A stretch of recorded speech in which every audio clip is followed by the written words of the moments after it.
ہم اچھا ہونے یا اچھا بننے کے باوجود کسی نہ کسی کی کہانی میں بری ضرور ہوتی ہے۔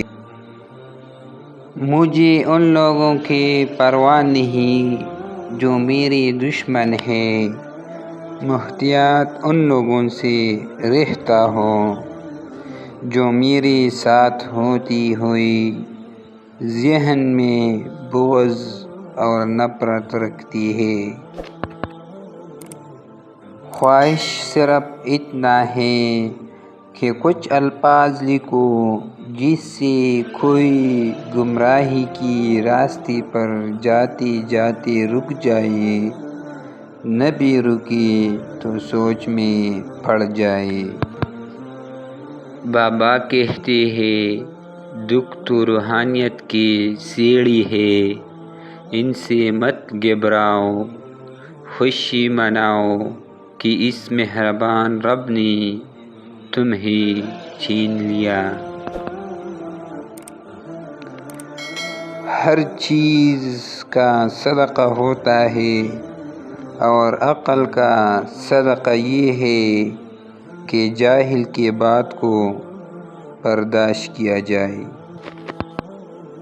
اللہ تعالیٰ کے ساتھ تعلق تو ایسا ہونا چاہیے کہ آدمی اپنے کمرے کے اندر پلنگ کے بازو پر بیٹھا ہو اور اس کے ساتھ باتیں کر رہا ہو اور اپنی مشکلات اللہ کی آواز سننے کی پریکٹس کرنی چاہیے۔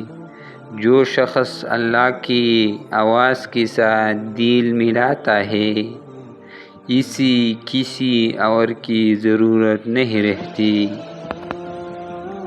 زندگی سے ضد کرنا چھوڑ دے، کچھ سیلیں اس جہان کے لیے نہیں ہوتی، اگر سب یہاں مل جائے گا تو اگلے جہان کے لیے کیا باقی رہ جائے گا۔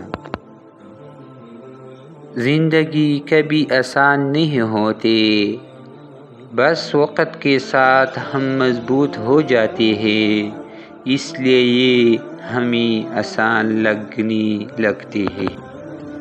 معاف کرو لیکن بھول مت جاؤ ورنہ پہلے سے بھی بڑی چوٹ ملے گی۔